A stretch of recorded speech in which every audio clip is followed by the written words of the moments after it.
नमस्कार, ज्योतिष परिपूर्ण किचनमध्ये आपलं खूप खूप स्वागत। आज आपण नाचणीचे डोसे कसे बनवायचे ते पाहणार आहोत। या ठिकाणी आपण नाचणीच्या पिठापासून झटपट असे नाचणीचे डोसे कसे बनवायचे ते पाहणार आहोत। तर कोणतीही पूर्वतयारी नसेल तरी झटपट आपण नाश्त्यासाठी अशा प्रकारचे नाचणीचे डोसे अगदी सहज बनवू शकतो। तर या ठिकाणी आपण नाचणीचे डोसे बनवण्यासाठी अगदी नाचणीचं रेग्युलर जे पीठ असतं जे आपण भाकरीसाठी वापरतो तेच घ्यायचं आहे। तर या ठिकाणी मी 1 कप एवढं नाचणीचं पीठ घेतलेलं आहे। तुम्ही या ठिकाणी नाचणीच्या पिठाऐवजी नाचणीचं सत्व जरी असेल ते तरी सुद्धा वापरू शकता। तर हे असं मऊसूद असं पीठ आपल्याला घ्यायचं आहे। आता यामध्ये बाइंडिंगसाठी आपल्याला तांदळाची पिठी वापरायची आहे। तर तांदळाची पिठी आपण अर्धी वाटी एवढी घेतलेली आहे, ती सुद्धा आपण या पिठामध्ये मिक्स करूया। आता यामध्ये आपल्याला काही मसाले ॲड करायचे आहेत की ज्यामुळे नाचणीच्या डोस्यांना छान अशी टेस्ट येते। तर या ठिकाणी मी 1 मिरची आणि 4-5 लसणाच्या पाकळ्या ह्या वाटून घेणार आहे आणि या मिक्स करणार आहे।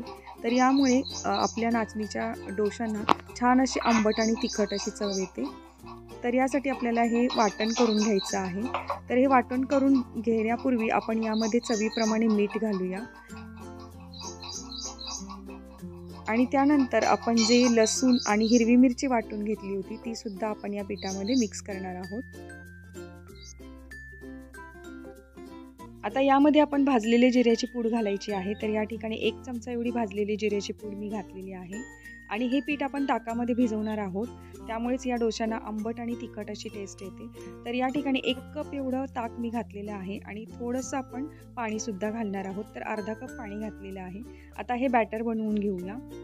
बॅटर बनवताना एकही गाठ राहणार नाही याची काळजी घ्यायची।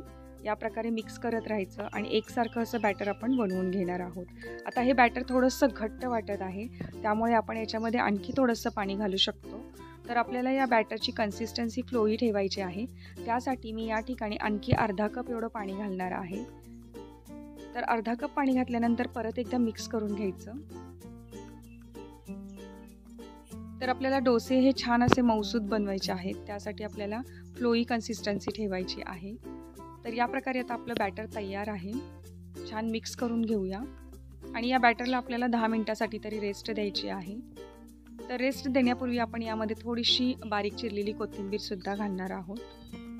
तुम्हाला जर आवडत असेल तर तुम्ही बारीक चिरलेला कांदा सुद्धा यामध्ये घालू शकता, पण मी या ठिकाणी कांदा नाही वापरलेला, फक्त कोथिंबीर घातलेली आहे। आता परत मिक्स करून घेऊया आणि या बॅटरला आपण 10 मिनिटं रेस्ट देणार आहोत। तर जोपर्यंत आपलं हे पीठ भिजत आहे तोपर्यंत आपण डोशासाठी लागणारी चटणी बनवणार आहोत। चटणी बनवण्यासाठी या ठिकाणी अर्धा नारळ घेतलेला आहे, त्याचे बारीक पीसेस करून घ्यायचे आणि मिक्सरच्या भांड्यामध्ये हे घेतलेलं आहे। तर आता यामध्ये चवीप्रमाणे मीठ घालूया, त्यानंतर साखरही घालायची आहे। तर अर्धा चमचा मीठ आणि 1 चमचा साखर या ठिकाणी वापरलेली आहे। तर या व्हिडिओमध्ये जे काही वस्तूंचं प्रमाण वापरलेलं आहे ते तुम्हाला डिस्क्रिप्शनमध्ये मिळून जाईल। आता 1 चमचा दहीसुद्धा यामध्ये ॲड करूया, त्याचबरोबर थोडीशी हिरवी कोथिंबीर घातलेली आहे। आता यामध्ये चवीसाठी आपण 1 मिरचीसुद्धा ॲड केलेली आहे। तर आता हे सर्व आपण वाटून घ्यायचं आहे। सुरुवातीला पाणी न घालता वाटायचं आणि त्यानंतर थोडंसं पाणी घालून आपण याचं छान अशी पेस्ट तयार करायची। तर या ठिकाणी पहा, छान असं आपली चटणी वाटून झालेली आहे। आता ही चटणी आपण एका बाउलमध्ये काढून घेणार आहोत आणि या चटणीसाठी आपल्याला एक छानशी फोडणी तयार करायची आहे। तर फोडणीसाठी एका तडका पॅनमध्ये मी 2 ते 3 टेबलस्पून एवढं तेल गरम केलेलं आहे। आता यामध्ये आपण अर्धा चमचा राई घालूया। राई तडतडली की त्यामध्ये अर्धा चमचा जिरेसुद्धा घालायचे आहेत। आता जिरेसुद्धा उडले की त्यामध्ये आपल्याला थोडंसं हिंग घालायचं आहे आणि यानंतर आपण यावरती कढीपत्ता घालायचा आहे। तर कढीपत्त्याची 7-8 पानं घातलेली आहेत। आता आपली फोडणी तयार आहे, तर ही फोडणी आपण चटणीवरती आता घालणार आहोत। तर या प्रकारे आपली खोबऱ्याची चटणी डोशासाठी तयार झालेली आहे आणि आपण ही चटणी आता झाकून बाजूला ठेवून घेऊया आणि आपलं एवढ्या वेळामध्ये पीठसुद्धा छान भिजलेलं आहे। तर आता आपण डोसे कसे घालायचे ते पाहणार आहोत।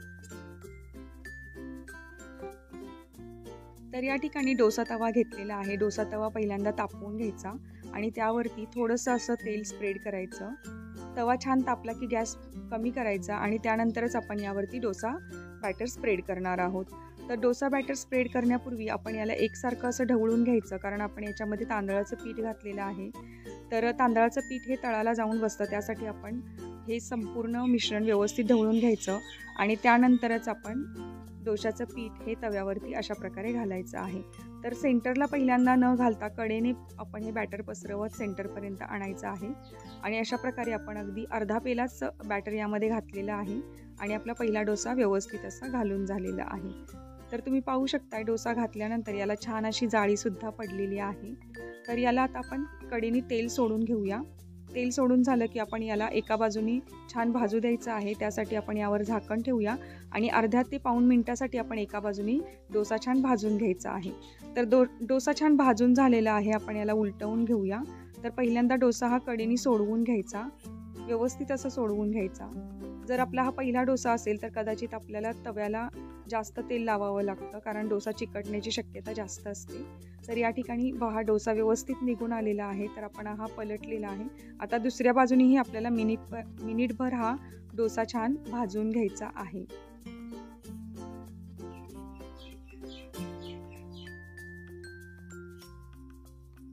आता दुसऱ्या बाजूनेही डोसा छान भाजला गेलेला आहे, पाहू शकता तुम्ही. तर दोन्ही बाजूनी डोसा छान भाजला की आपण याला काढून घेणार आहोत. तर या प्रकारे छान अशी डोस्याला जाळी पडलेली आहे. अगदी कुरकुरीत आणि क्रिस्पी डोसा झालेला आहे. तो थंड झाल्यानंतर मऊ होतो आणि गरम असताना कुरकुरीत लागतो. तर आता आपण हा डोसा बाजूला ठेवून देऊया आणि दुसरा डोसा कसा घालायचा ते पाहूया. तर या प्रकारे तेल लावून घ्यायचं आहे तव्याला आणि त्यानंतरच आपण डोसा स्प्रेड करणार आहोत. तर प्रत्येक वेळी डोसा बॅटर स्प्रेड करताना एकदा हलवून घ्यायचं आणि आपल्याला डोसा बॅटर स्प्रेड करताना हे कडेपासून आतपर्यंत अशा पद्धतीनं आपण स्प्रेड करणार आहोत. कारण मध्यभागी तवा जास्त तापलेला असतो, त्यामुळे मध्यभागी पीठ हे नंतर घालायचं. सुरुवातीला कडेने ओतून घ्यायचं आणि त्यानंतरच मध्यभागी आपण ते स्प्रेड करणार आहोत.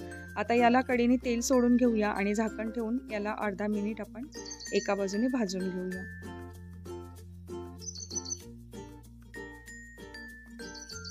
तर या प्रकारे आपल्याकडे जर नाचणीचं पीठ असेल तर झटपट असे आपण नाचणीचे डोसे अगदी इन्स्टंट बनवू शकतो आणि नाश्त्याला आपण काहीही तयारी नसेल तरी डोसा आपण सर्व करू शकतो.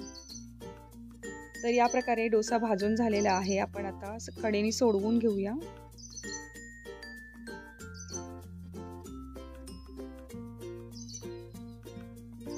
सोडवताना पहिल्यांदा कडेने सोडवून घ्यायचा आणि त्यानंतरच याला उलटवून दुसऱ्या बाजूने सुद्धा आपण भाजून घ्यायचं आहे. तर या प्रकारे आपला नाचणीचा दुसरा डोसा सुद्धा भाजून झालेला आहे. आता आपण हा काढून घेऊया.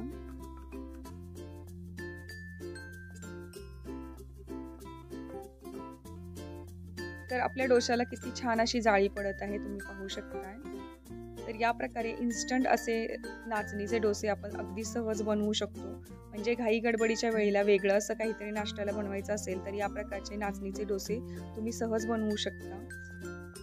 नाचणी ही पौष्टिक तर आहेच आणि उन्हाळ्यामध्ये तर नाचणी ही शरीराला थंडावा देणारी असते. त्यामुळे आपण नाचणीचे वेगवेगळे प्रकार उन्हाळ्यामध्ये बनवत असतो.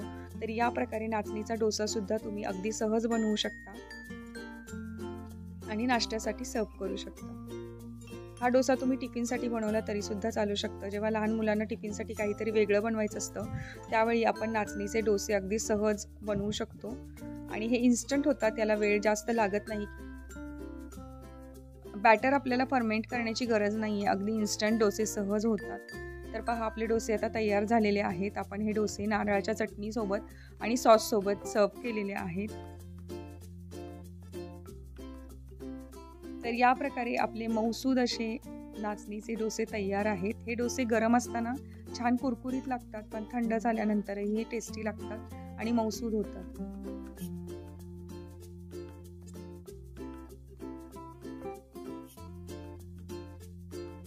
नाचणीमध्ये फायबरचं प्रमाण जास्त असतं, त्यामुळे लहान मुलांना तसंच वयस्कर लोकांना सुद्धा नाचणी ही दिली गेली पाहिजे. म्हणजे नाचणीचा आपल्या आहारामध्ये कोणत्या ना कोणत्या प्रकारे समावेश असायला पाहिजे. तर त्यासाठी आपण नाचणीचे वेगवेगळे पदार्थ हे बनवून घेतच असतो. तर या उन्हाळ्यामध्ये तुम्ही सुद्धा अशा प्रकारचे नाचणीचे डोसे बनवून पहा. तुम्हाला आवडल्यास तुम्ही कमेंट करून मला सांगू शकता.